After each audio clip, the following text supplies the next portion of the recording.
Hi, I'm Celia Boothman, founder of LTR Coaching, and I'd like to welcome you to the Inspired Triathletes podcast, where I'll be bringing you stories from female triathletes and taking on topics that are important to women in the sport.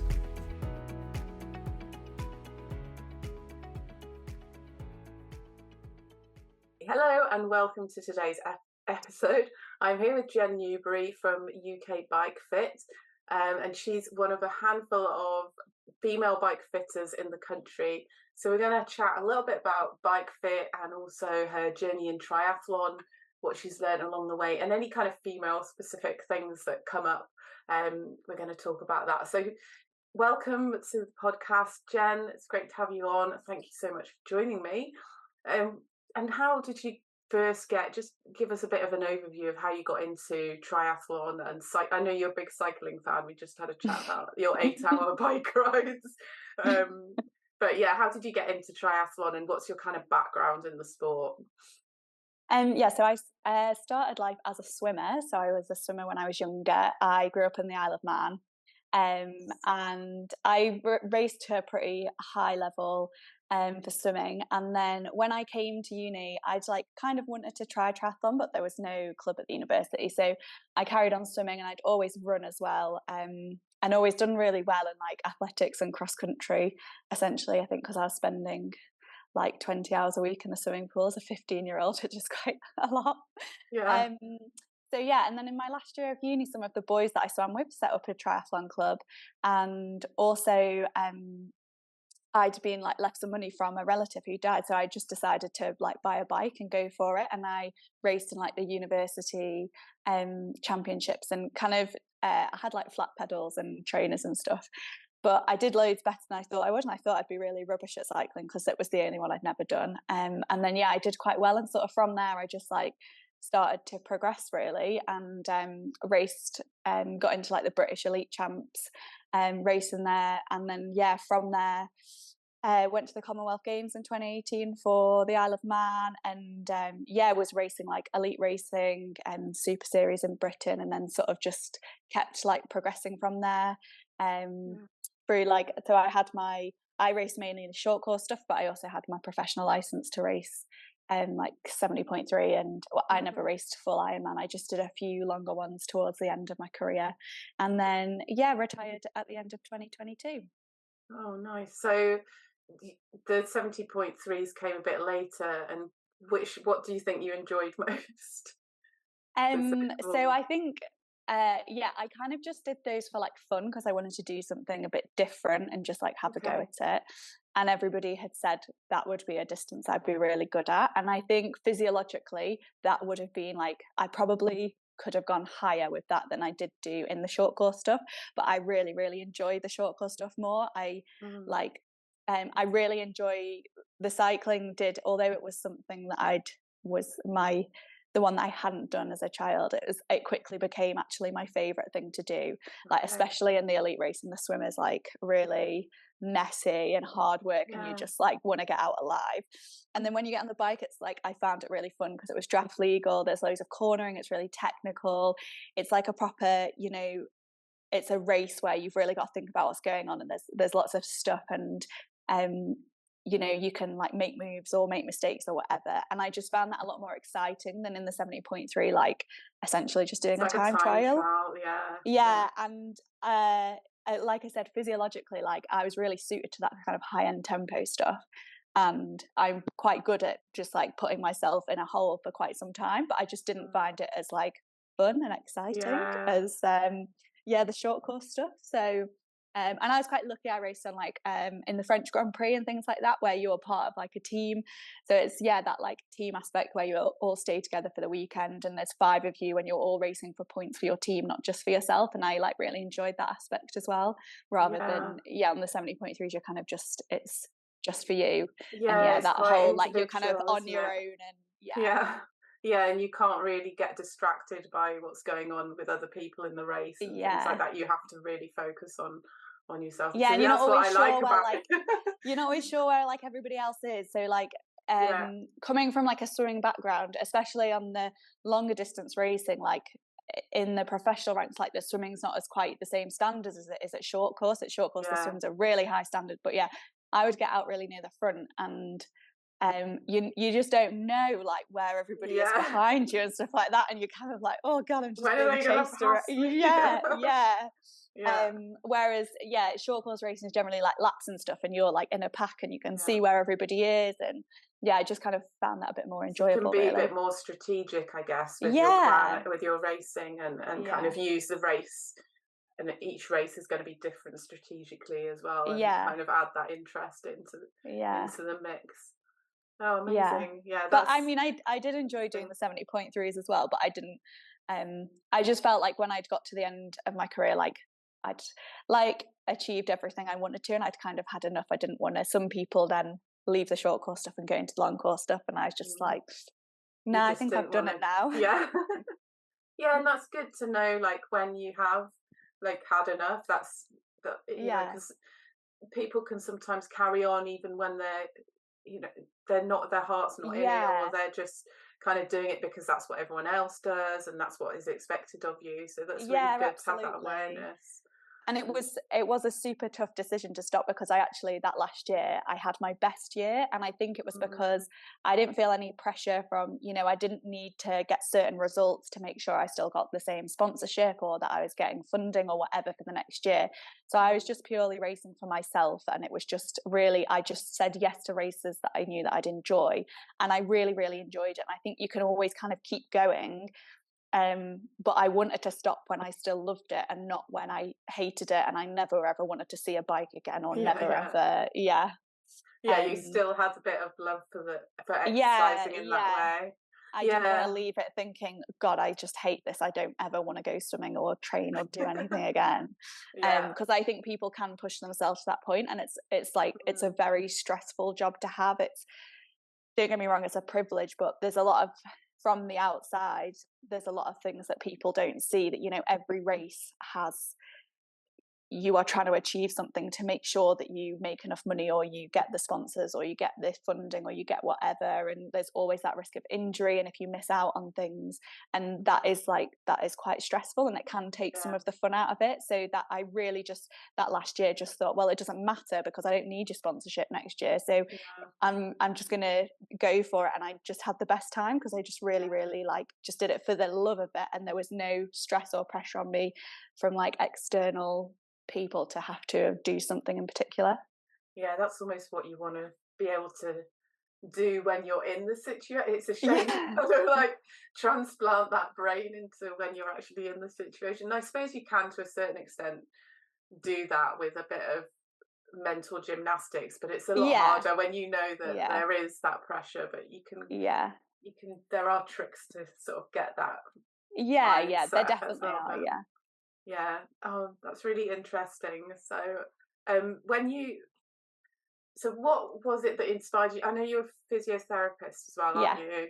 So what inspired you to be a bike fitter? Were you a physiotherapist when you were racing? So I went to uni and did physio at uni, and then for a couple of years, before I was kind of racing the elite stuff, when I was still sort of trying out triathlon, I worked full time as a physio in the NHS, and then once I was kind of really committed to triathlon and had sort of funding and things like that, I had a 0 hours contract then in the NHS with the trust that I had worked in for a few years. So essentially I could work around my training, racing. It meant I could have big periods of time off to go away racing and stuff. So I didn't have to take annual leave and things like that. But if you don't work as a physio for so long, you essentially kind of lose your qualification, have to do loads of stuff to prove that you still can be a physio. And then after I retired, I still worked in the NHS again for a bit, but I knew that I wanted to do something kind of related to my sport. And so I actually knew Dan, who owns UK Bike Fit, because we had a job together when we very first started as physios. And it just seemed like the perfect fit, because I really enjoy cycling. That's my favorite out of the three. It's a physio job as well. So like we assess everybody. They have a full like physio like movement screen before we do the fit so that we can make the fit holistic and it's all personal for you. So yeah, it was just like the perfect combo and Dan was willing to employ me and train me. So that was perfect. Yeah, definitely. And so how many years have you been doing bike fit then? I've literally just been doing it for a few months now. Oh, okay. Yeah. Cool. Yeah. And what's it like then starting Uh, with yeah, it's great. It was lots to like learn at the beginning, and I thought, oh, I don't know if I'm going to be able to do this. But no, it's really good. I really enjoy it. Essentially, yeah, just getting to talk to people about bikes all day and stuff is, Yeah. yeah, it's great. Yeah. So how how do you think your experience in triathlon kind of has helped influence your approach to bike fit? Because it's slightly different, isn't it? A triathlon Yeah, bike yeah, fit to a standard road yeah, bike fit. So yeah. do you So think? yeah, we are getting a lot more triathletes in now, Dan said, since I've started, which is great. And I think just that like kind of knowledge and understanding I've got about one, the training and like the injury risk that triathletes have, which is different to like the injury risks of cycling.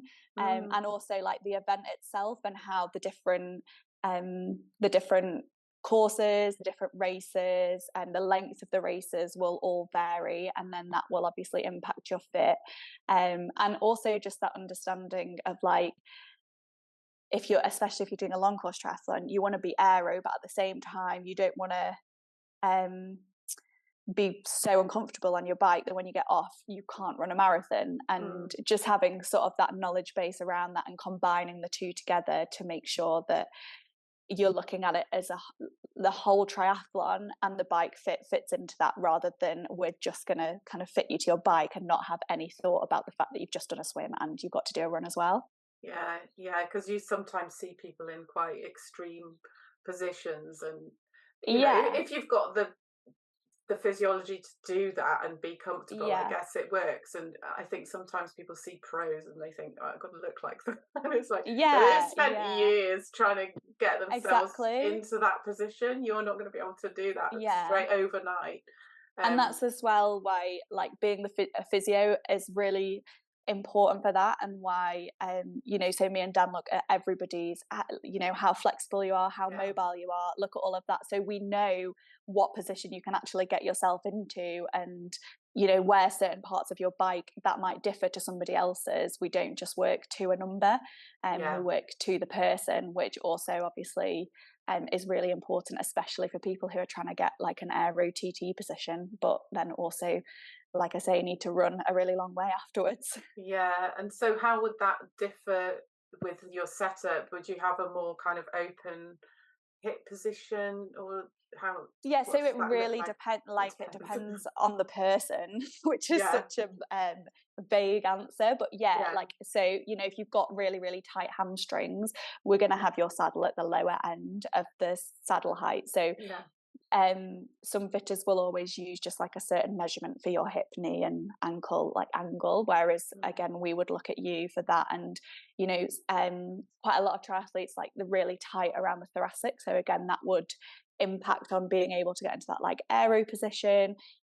So yeah, it would just really depend on what you look like and what you're racing to, and also sort of your level of fitness, because how long you're going to have to sustain. Again, if you're racing an Ironman, it's a really long way. Some people might be have an hour, 2 hours different amount of time on their bike to others, so that's also like a really important factor to take into consideration as well. yeah.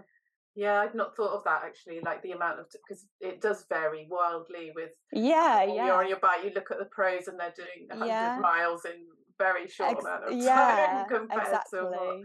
what an And age group puts. we work with everybody from pros to people who have literally just bought a bike and are just thinking about doing a triathlon. So all of those things, yeah, we would take into consideration. And Mm, essentially, we have a chat with you when we start as well, and what your goals are. Is if your goal is just to get round and be comfortable and have an enjoyable time, we're not going to smack you in an aero position that's so mm. uncomfortable that you're going to hate it and think, well, I never ever want to touch this bike again. Yeah, yeah. But if you going for some kind of record of something, and you want, you know, you're happy to be uncomfortable, and you know that you can manage that or whatever, then then it's good, a different yeah.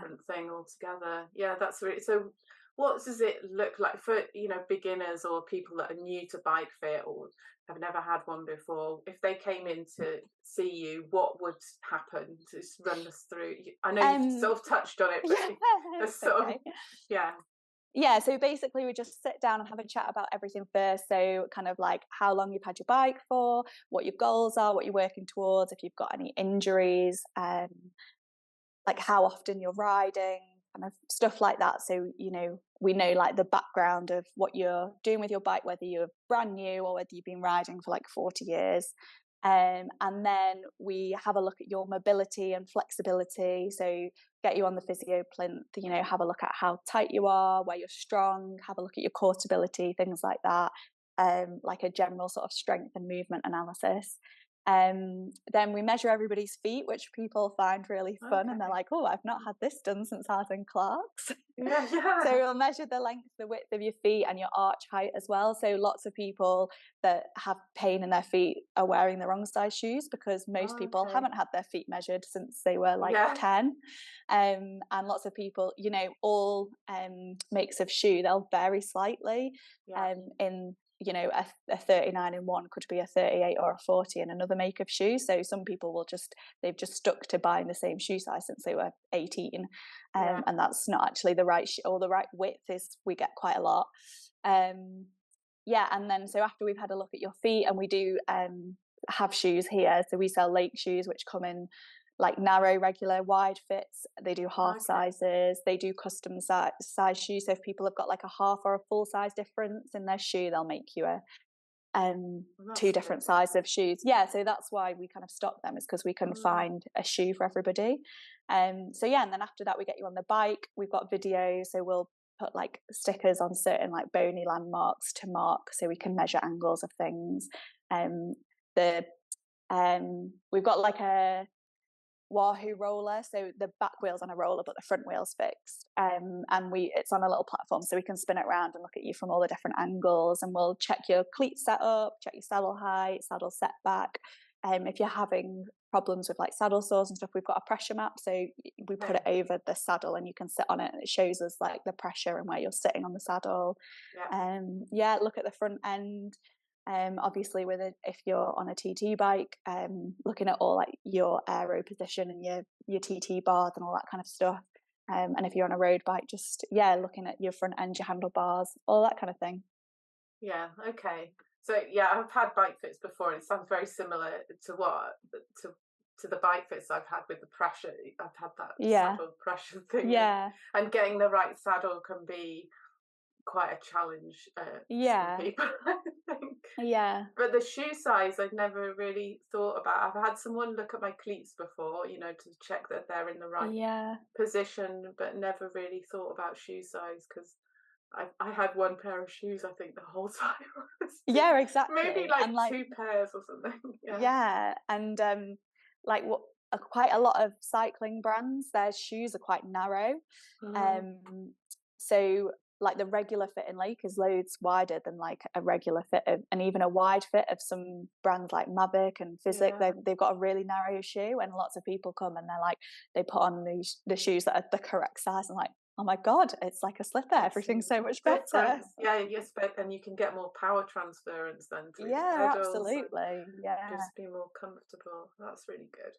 Okay, so if you know you're a beginner or someone like that, and you think, oh, I don't need a bike fit, what would you kind of say? Because I know this is something that I put off doing for a long time, and actually when I had it done, and I was messing about with saddle height and blah blah blah.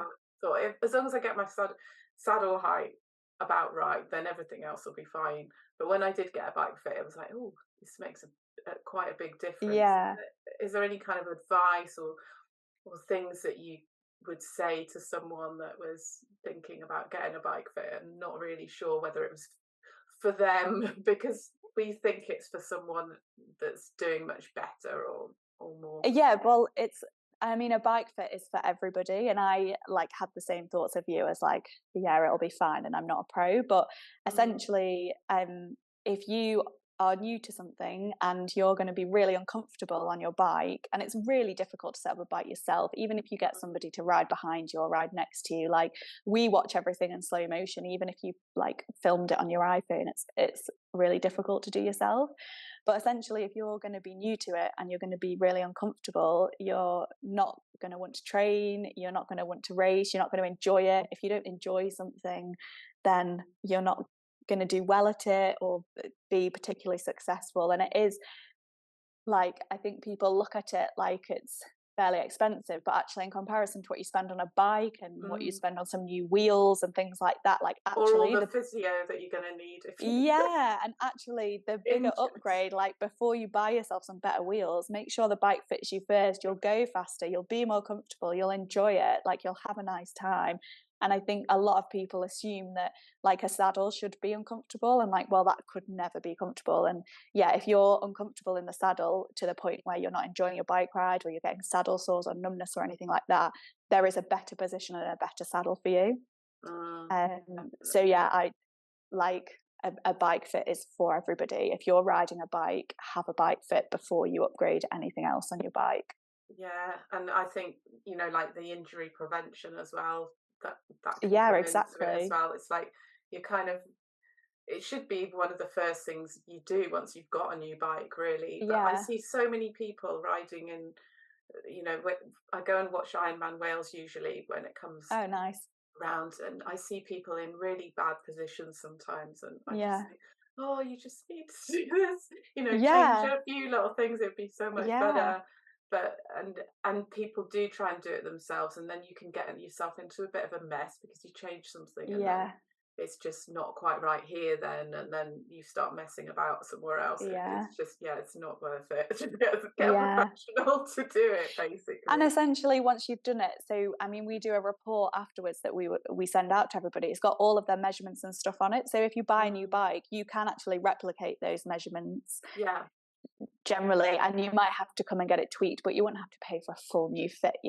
So it is something that you it's like can an do once. investment, And isn't it? yeah, Yeah. definitely. And again, like the cost of a bike fit is probably a tenth of it, maybe even less, depending on how much you're spending on your bike. So Yeah, um definitely. if you look at it that way, it's really not that much money to make sure that you're going to be comfortable and enjoy something. You don't want to spend a few £1,000s on a bike and then after a year, well, I'm just going to sell it and not ride it because you're not comfy.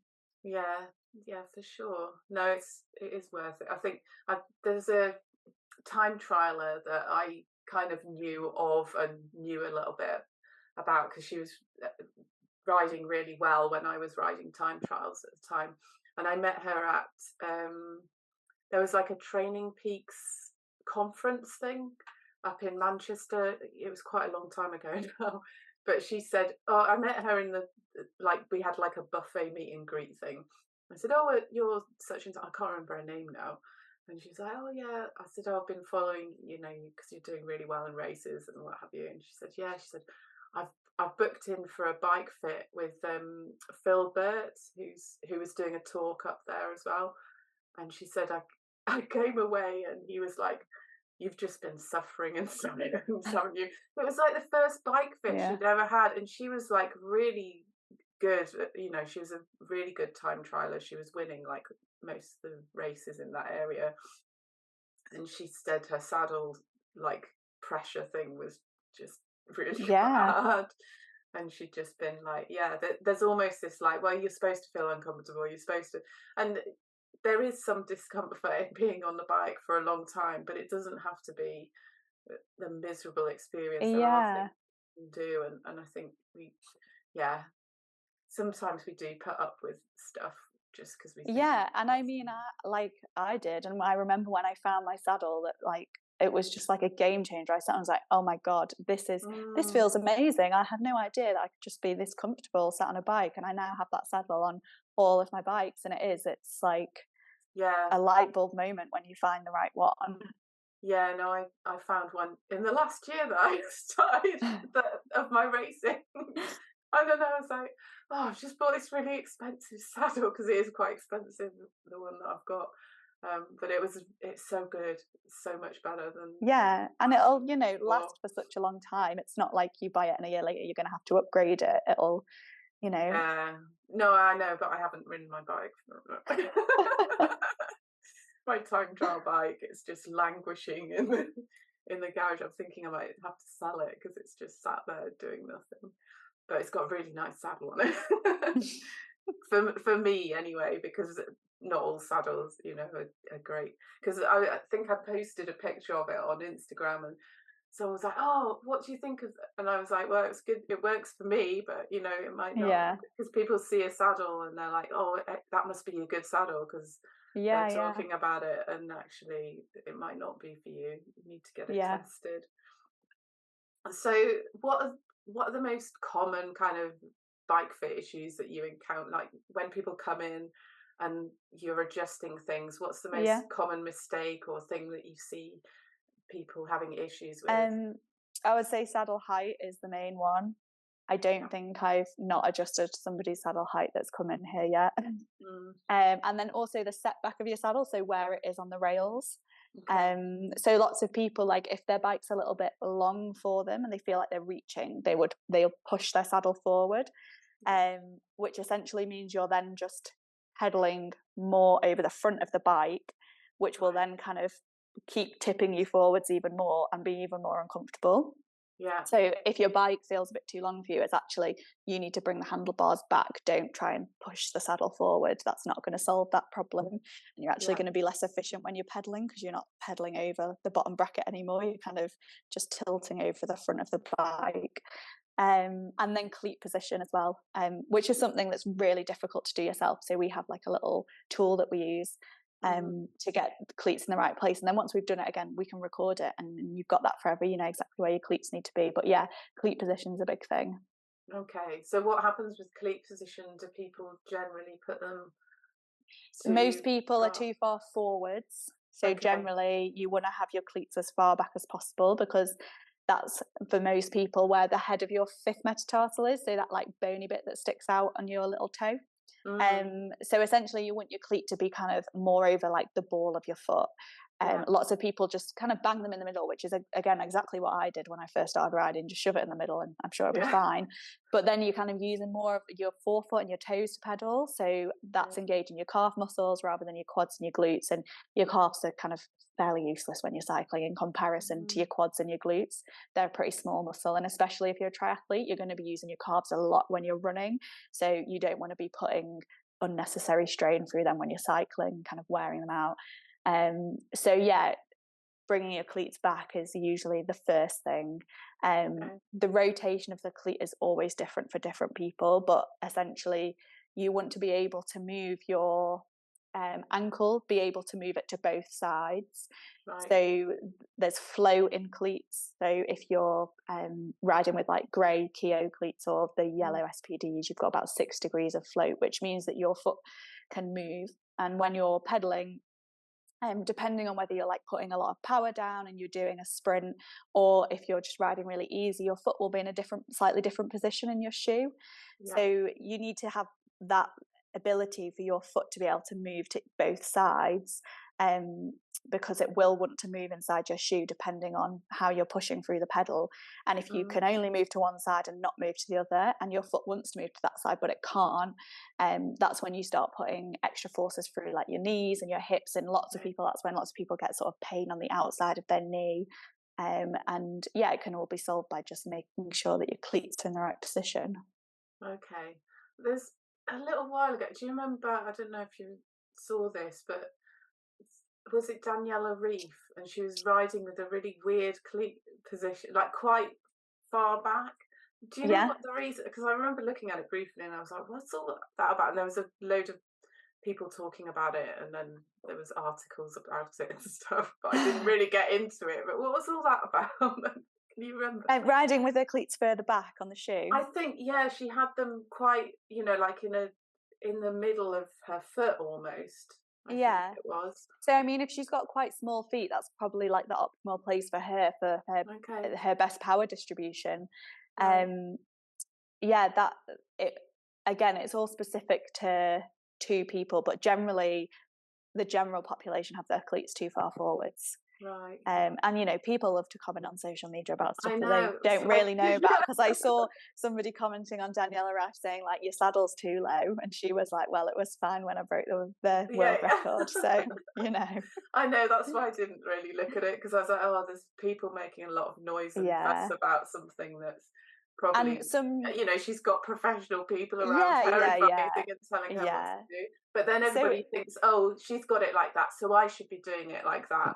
And I think yeah, that's but like, you know, no. if her foot's a size 4 and your foot's a size 11, you know, you're going to want your cleat in a different position to where she's got hers. That will Yeah. be the optimal position for her, and for her, you know, her best power transfer, like the best rotation for it. Yeah, that will be the best place. But yeah, I think it's that thing, isn't it? It's like people see something and they think, oh, yeah, a pro's doing it, so so I'll therefore do it. I Yeah, should do that because yeah, they're elite and they're doing really well.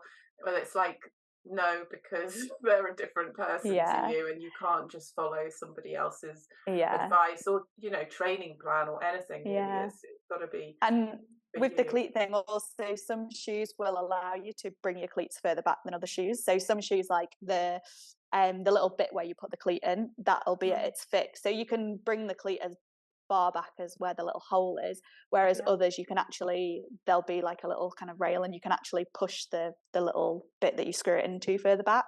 Oh, So it okay. depends on what kind of shoes you have as well. Yeah, definitely. Okay. Yeah, there was quite a lot of, I don't know why, that just popped into my head because I was like, God, there was so much fuss about it. It was like, have people not got anything else to talk about? It was crazy.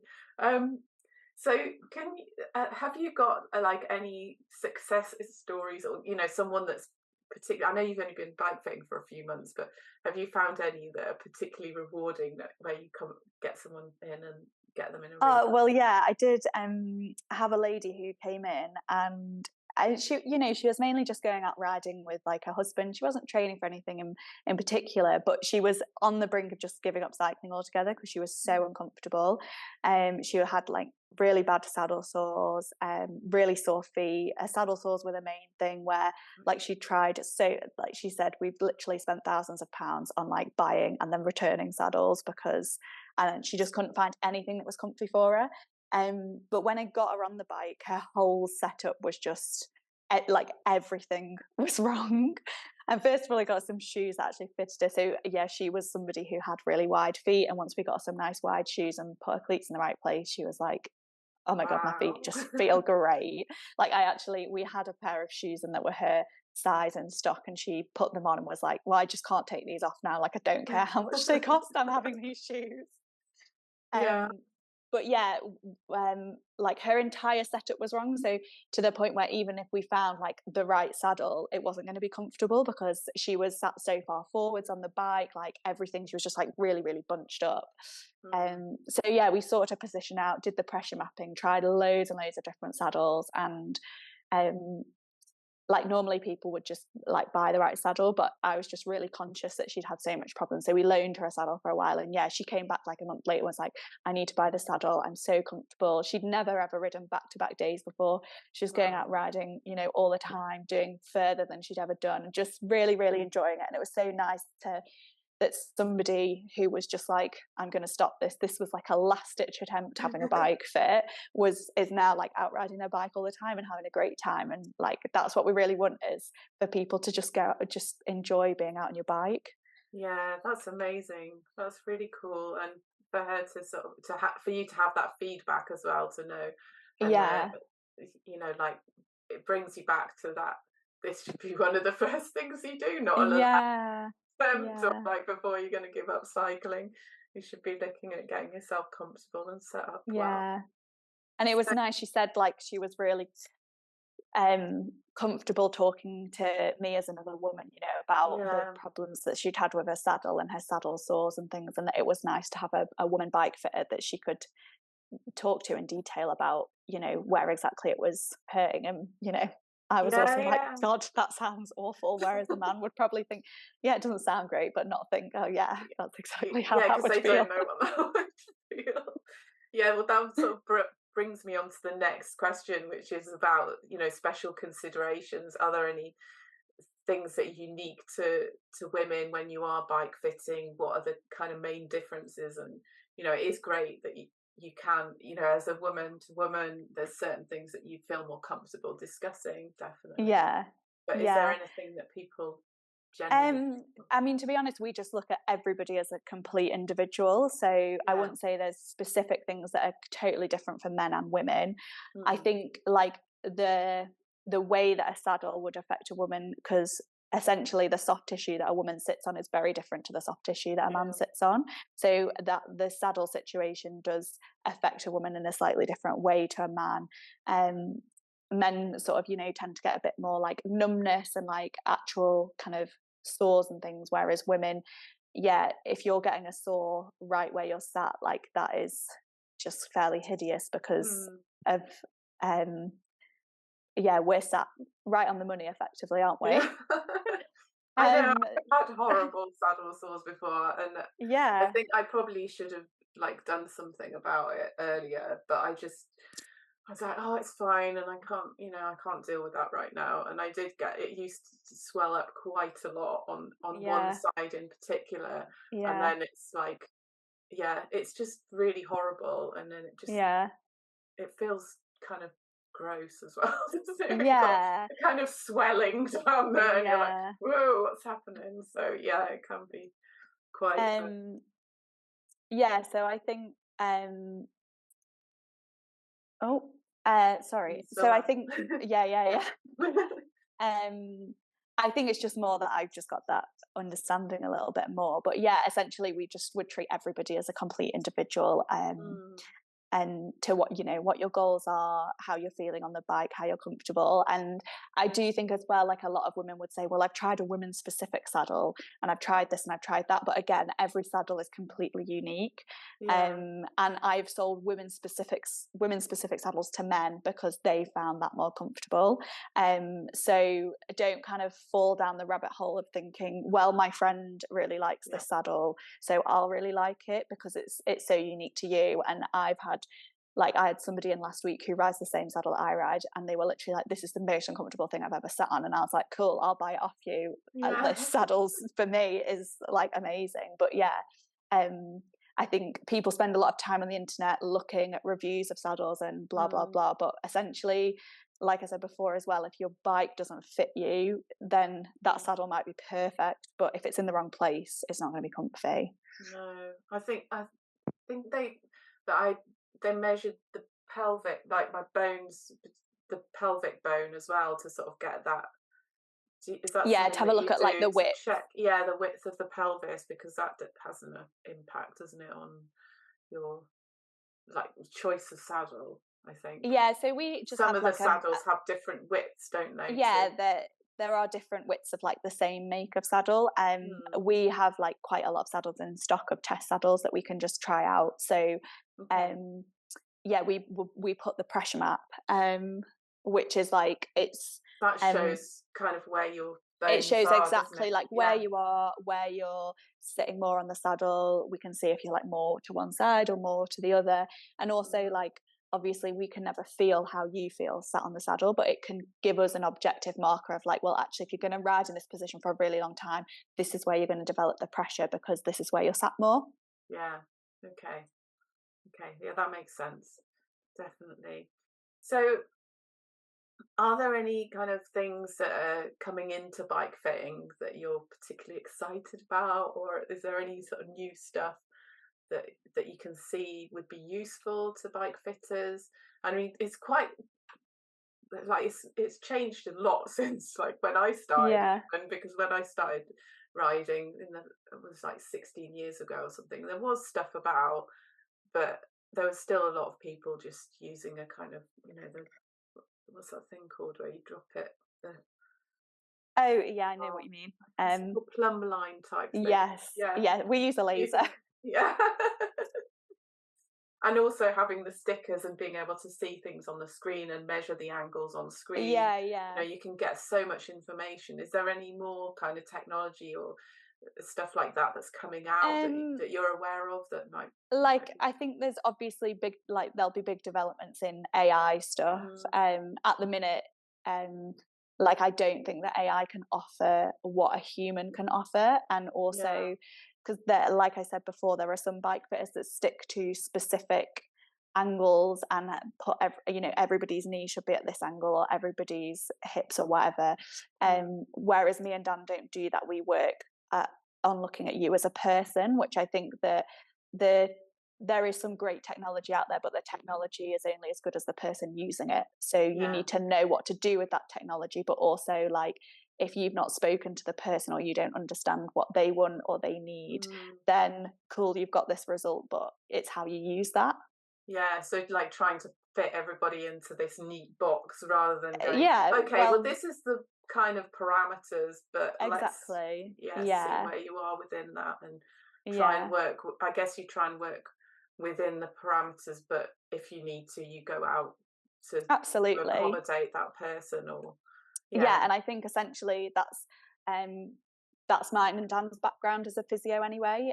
Is, there's no one set thing for everybody. Everybody's an individual, and like, I think that's essentially why we do as well as we do and get like such great reviews, is because we don't just fit everybody, try and fit everybody into the same box. So I think you can't, can you? I mean, no, there must you be can't. huge variations within people with flexibility and strength and their goals. It's just when you start thinking about it like that, there's a massive amount of parameters, and even to put that into AI, it's like, how do you give that information to a computer or that's going to calculate it? It's similar with coaching. We've got AI coaching coming out now, and I've just done this because Tridot have taken over Ironman, so I had to do the course to see my qualification.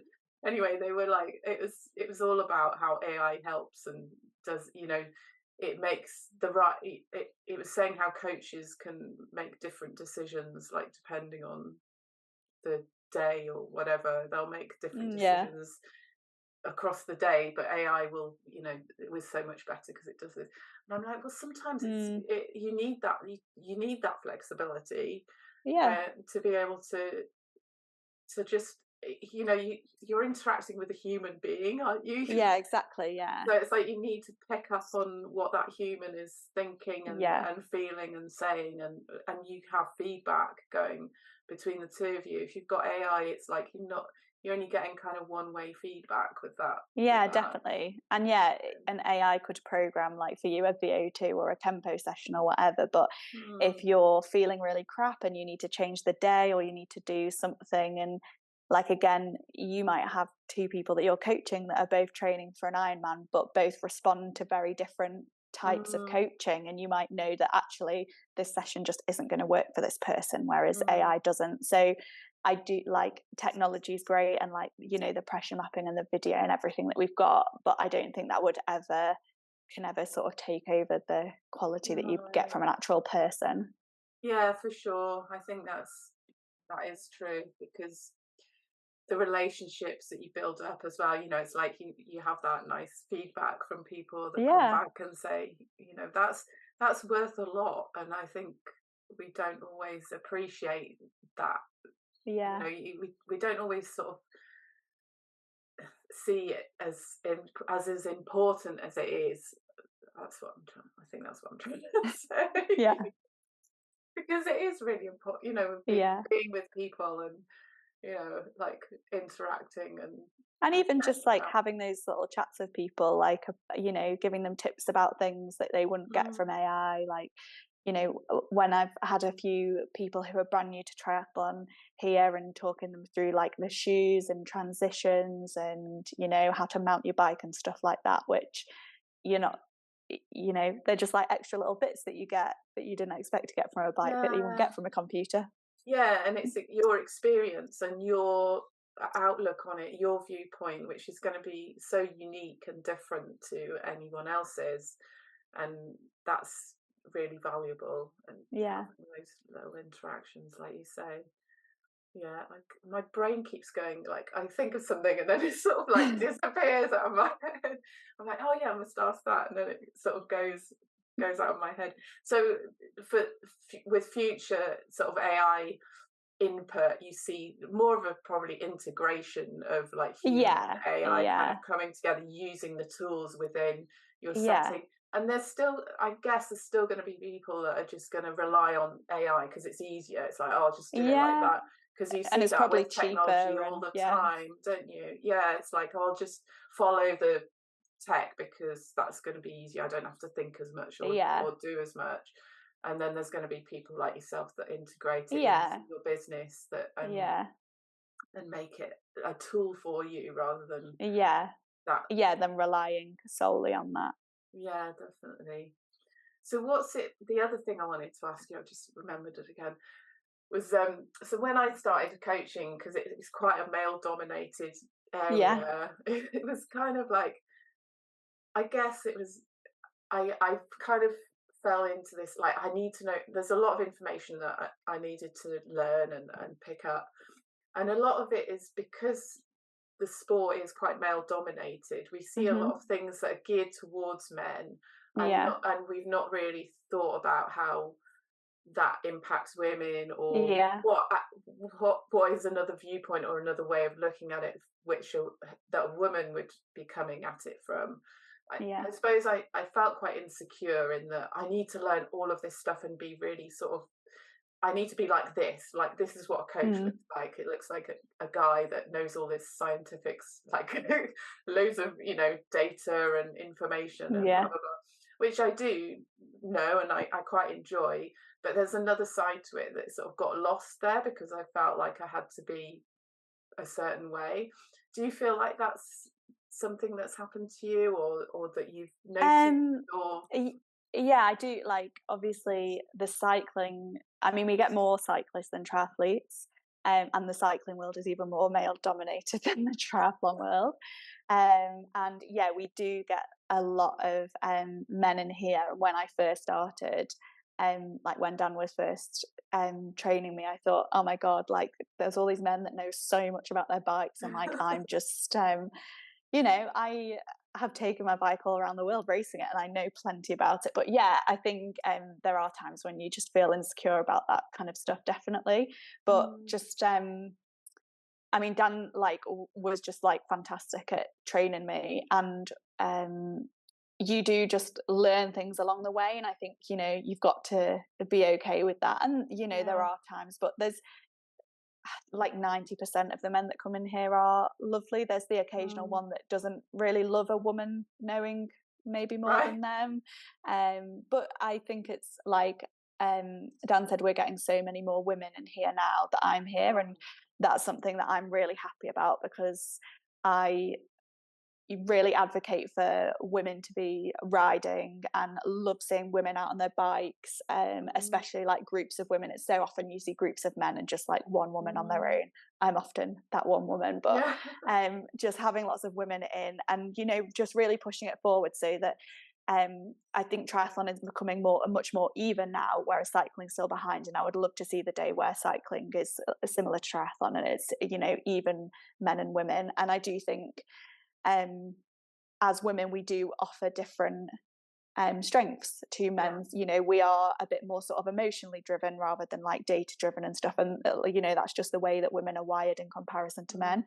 And I don't think we should really see that as a weakness, because we can no. just offer different things. So, yeah. And in terms of like coaching and stuff, I've had similar conversations with people here who are being coached and not enjoying it because it's so data and science. And some Mm, people are like that, and that's perfect for some people, but it's not for other people.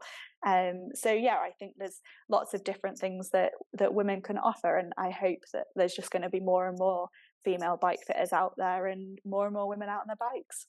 yeah, no, it's really inspirational to hear you say that as well, to hear you saying that it does show that, like you, I'm used to being like one of the only women in a group of guys, Yeah, and it didn't really bother me, but it's quite nice when you are with women, it is quite a yeah, nice, it's a different yeah, experience, and I didn't appreciate how different it was, and Yeah. also how valuable that is for women coming into a sport where they feel a Yeah. little bit new and they want that support maybe, or I mean, you Yeah. don't even have to be, it's just sometimes it's just more fun, isn't it, Yeah. to And be I with think people like, you.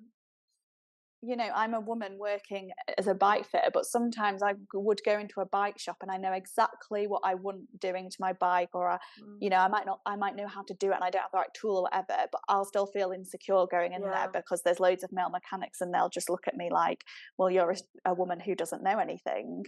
yeah, And so I think, people coming in here, they might just feel a little bit safer knowing they're coming to see me. And I'm never going to judge you if you don't know how to take your wheel off or do anything, because there was a day when I couldn't do that either. And I just think it's a little bit, people maybe feel just like it might be a bit nicer to come and see another woman. And mm, yeah, I'm really happy to be that woman for people. yeah. Well, we've all been there, haven't we? Like not knowing Yeah, what to definitely. do. So Like, we all had to learn how to change a puncture and things like yeah, that. And yeah, there's no worries. I had a lady the other day and she had taken her wheel off and put it in the car, and then she couldn't get her wheel back on. And mm, she came up and asked me, and I feel like potentially if I was a man, that would have been, I actually would have been nervous to come up and say to the man, oh God, I can't get my wheel back on. But I was like, yeah, yeah, don't worry, it's absolutely fine. She had a disc wheel. It's a nightmare to put a disc wheel back on at the yeah, back wheel of a bike. yeah, yeah. No, that's really good. Yeah. Yeah, love it. Awesome. Okay. Again, my brain has kind of went off on a tangent and then has not come back to where I was thinking. But yeah, no, I think I was just generally kind of like interested in that point of the insecurity and the sort of like Yeah, and it can that, be a bit and it's okay. intimidating. Yeah. So it's good to see like more women kind of coming into these positions and going, okay, come on, Yeah, let's yeah, lift each other up, bring each other, you know, yeah, definitely. help each other and support each other rather than being like, oh God. I remember sometimes going in the bike shop, I'd be like, right, I need to make sure and I know exactly what, so I don't look, Yeah, kind of yeah, like almost revised for going in the bike literally, yeah. shop. I mean, I remember Oh going into God. a bike shop and saying, and like I'd got my bike and I'd been living in the Isle of Man. So like I'd just come back over and like I was living with my friend for a couple of weeks before I'd moved into my house. And like, so all my tools and stuff were at home. And I knew it was like, I need a new cassette, but I haven't got Mm, anything to take it off. I'll just go in the bike shop and ask them to do it. And I had the cassette as well and was like, went in and the guy was like, okay, love, well, first of all, I was like, oh God. And he's like, well, let me just check that over for you because it might not be what you need. And I was like, I know that it's what I yeah. need. And if I'd sent a man in here, he would have been like, oh, yeah, mate, let me do it for you, no problem. Mm, 10 minutes later, he came back and he went, oh, well, yeah, you don't need a new chain, but you need a new cassette. How did you know that? And I was like, this is why I don't like coming in the bike shop. yeah, it's And like so so often now I rude, just isn't send it? my partner in there instead and say, he doesn't even really ride that much, but I'm like, this is what I need. Will you just go and get That's it sorted? And he'll go in and be like, yeah. they're lovely. Why were you worried about Yeah, that? no, there was one particular bike shop I used to hate going in because it was just that you can feel it, can't you? You can Yeah, feel when you walk in. And I'm not saying everywhere is like this, and sometimes you can no, get into this kind of thought of like, I'm seeing it through this lens of they're going to look at me like a woman and I don't yeah, know what I'm talking about. So you can kind of fall into that. But there was definitely like a vibe in some places where you're yeah. like, oh, I can tell they thinking this stuff about me, and it's really not helpful. Yeah, And yeah. it's just, yeah, it's like sort of presuming before you've even spoken to someone, it's like you need to, like, it's part of your job, isn't it, to get to know and not sort of assume that by looking at someone that they're going to be a certain way. You talk to them and you Yeah, listen and you understand, and you don't just kind of like assume that, oh, yeah, that person is going to be like this, because you have no yeah. idea, do you? No, but yeah, I think it can be intimidating for women starting out cycling, especially when you see the big groups of men all out on the road together. Mm. And yeah, so hopefully it's not intimidating to come here. Yeah, no, it sounds like you're doing a great job with people and making them feel welcome and included. So that's awesome. Yeah, I think I've just remembered what I was going to talk about, as sort of ramble about now. I don't know whether it was just because you mentioned cycling. This is going to be the last thing I bring up, because I'm conscious of time. But you talked about cycling being behind, and I think the time trialing scene was really like definitely like that. I don't have you Oh, done it's so or yeah. Just all of it, like. And I found it because I used to do a lot of cycling events essentially as training for triathlon. So like crit racing is, it would be like a hard training session for me. Mm. But, hill climbs, time trials, whatever it was, there would be like, there were no prizes for the women, or the woman, just the first woman would get a prize, or they wouldn't even get anything, or it was just like, I just found it, because in triathlon, we race the same distance as men, we get the same prize money as men. Like when you're racing on like the ITU circuit, or even in like French Grand Prix and things, sometimes the women's event would be the main one, and then the next one you do is the men's event. It wouldn't always be, the women are in the afternoon, the men in the evening. They would swap it round. And then I would go and do a cycling event and be like, why are there no women here? Why are there no prizes for the women? Like, it might be a local TT and there's a tenner or whatever, but it would literally be like, for the first 3 men, they do all this stuff, and there'd be men, vets, all the different categories of men, and then it would be like, oh, overall women's winner, you get a handshake, congrats. And I'm like, what? This is just bizarre. It's not right, is it? And then it's like, oh well, there's not as many women here. And I think, well, you're not attracting it to women, so they're not going to turn up because you're making it so male orientated. But I could rant about that for a while, but I just found it. I think I found it even more because I come from a sport where it's much more equal, to then be going to all these races and was like, what on earth, what is this? No, I know. I noticed it as well, because coming from triathlon, I was like, I've just done this time trial. Oh, I've got second, and it's like, well, you don't get anything for that.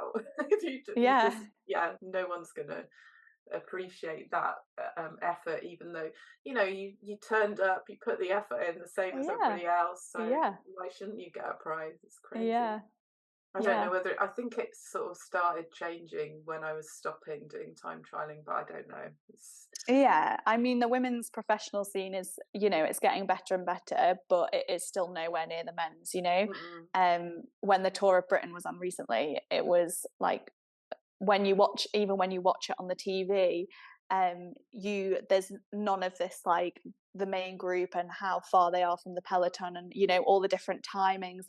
There's no nothing. And even like the footage of it, like I was watching some of the Tour of Britain with my uncle, and we were like, are we watching something from back in time? Like, why is it so like grainy and terrible, and how long have they got left to go, and where's the sprint, and where's all this? Whereas obviously, when you're watching the men on the Tour de France, you've got like all the groups there, you've got all of the data, you've got everything, where everybody is, how long they've got till the end, who's in which jersey and whatever. And just like, well, no wonder nobody's watching the women's cycling, because you don't know what's going on. No, it's still got a long way to go, hasn't it? It's like a big sort of ship that has to slowly turn. It can't really happen that quick, because it's been so long, I guess.